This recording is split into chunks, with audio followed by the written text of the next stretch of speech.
Okay, okay, guys, please, I would not like to watch this video alone. Please, I would not like to watch this video alone. I couldn't believe it.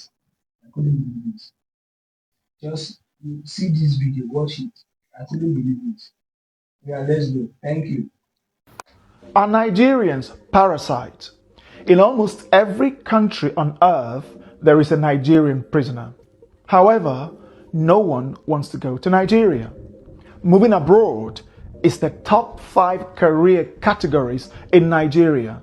They have ruined their country so terribly that it has become uninhabitable.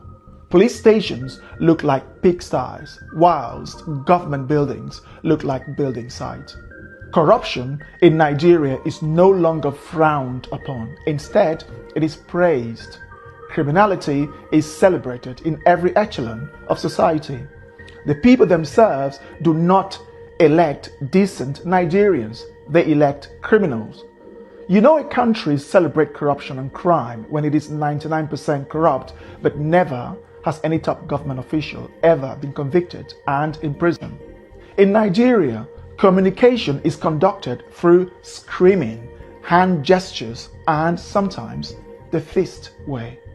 You'd see diplomats, police, and military men fighting in public. Tens of thousands of fist fights should be recorded in Nigeria every day. Every building has a generator, some with up to 10, all running at the same time, forging a megapoly of noise of epic proportions. Nigerian motorists communicate with their horns. An average Nigerian motorist beeps their horn 100 times per day. Imagine the noise pollution.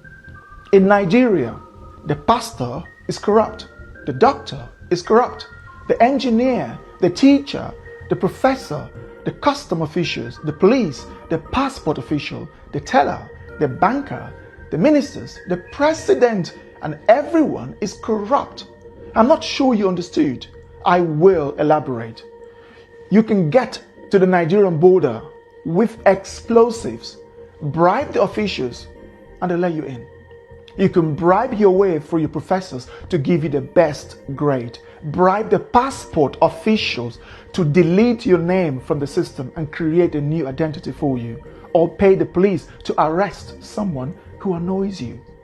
Nigeria is a complete shithole. Now imagine people raised under such chaotic system coming into your country. From the day they were born, they bribed their way through the authorities, school, and even employment. When a government job opening becomes available, the person in charge sells it to the highest bidder. You see, this is not talked about enough. I have given this a serious thought before making this video, and it breaks my heart that I have to make it. A Nigerian have no sense of queue, keeping the street clean, respect authority, law and order, or the faintest idea of customer service. There is only one thing on the mind of a Nigerian: make money and buy respect. They have succeeded in creating nations within their country. The Hausa, Yoruba, and Igbo effectively have quasi-nations within Nigeria. You should see them bashing, fighting, hating, and disparaging each other instead of working together to fix up the world's greatest human shithole ever put together, called Nigeria. Let me take you around the world. There are Nigerian prisoners in South Africa, Namibia, Botswana, Kenya, Angola, Gabon, Cameroon, Ghana, Cote d'Ivoire, Senegal, Indonesia, the UAE, Qatar, Pakistan, India, Thailand, Malaysia, Singapore, Vietnam, China, Hong Kong, Japan, South Korea, Russia, Ukraine, Poland, Germany, Italy, Switzerland, Norway, the Netherlands, Spain, Canada, the USA, Colombia, Brazil, and even countries as poor as Chad, Congo, and Mali. Their conviction typically surrounds around drug trafficking, pimping or pandering, 419 fraud, which includes dating scams, credit card fraud, and other fraudulent activities. The world has every reason to scrutinize Nigerians 5 times more or even ban them altogether. Nigerians give black Africans a bad name. I bet you Namibians, Botswana, Kenyans, Angolans, Senegalese, Burkinabes, South Sudanese or South Africans commit the least crime of all Africans who live in the West, South America and East Asia.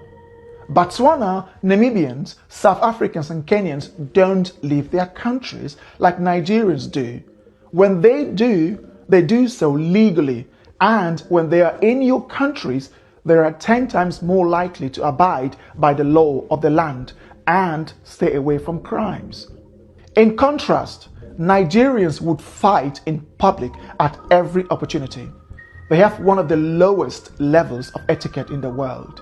7 out of 10 Nigerians have been involved in public fighting in their lives, as this is our Nigerian way of resolving dispute.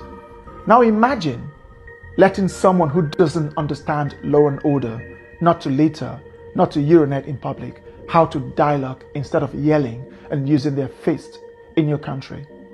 What do you think will happen? They don't get along with their neighbors or other African countries. How do you think they'll get along with the world's most evolved and developed societies of the West and East Asia? The Nigerian sees the humane laws of your country as a weakness to exploit. As with everything, nothing is 100%. I know this. There are some good Nigerians, but almost every Nigerian is infested with that corrupt mindset. Living in Nigeria, I have tried to find something good to sell to the world, but unfortunately, there are scarce. It is a land absent from progress. The Nigerian system is broken. Nigeria is not even a country. A Hausa person hates the Igbo person to the extent that they can wipe them out. The Igbo hate the Hausa in the same way. The Yoruba have a fundamental hatred for the Igbo that they'll rather die than elect an Igbo person, whilst the Igbo are the world's most arrogant, self-deluding, zero-etiquette people of Africa. These 3 major ethnic groups, Hausa, Igbo, and Yoruba, each have over 40 million people, with the Hausa nearing 65 million. Now imagine putting Spain, England, and Poland into one country. Do you know the type of chaos you'd be creating? This is how Nigeria is. The Spanish, English, and Polish are all European, but they cannot function as one country. So too do the Hausa, Yoruba, and Igbo. These people cannot function under one country.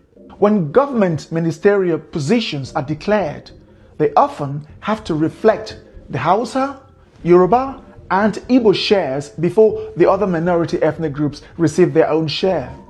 If the sharing favors one ethnic group more than the other, they fight, yell, insult, and complain until the next appointment.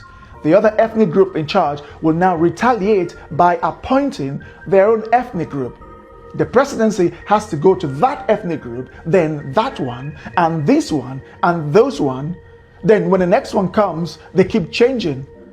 You see, in short, the number of ministerial positions have to reflect the various ethnic groups. This is not a country, but a bunch of tribal, unevolved, mentally unstable, over 200 million stupid people. Why would any country let Nigerians into their country? I'm not sure, but if I were the Prime Minister of the United Kingdom,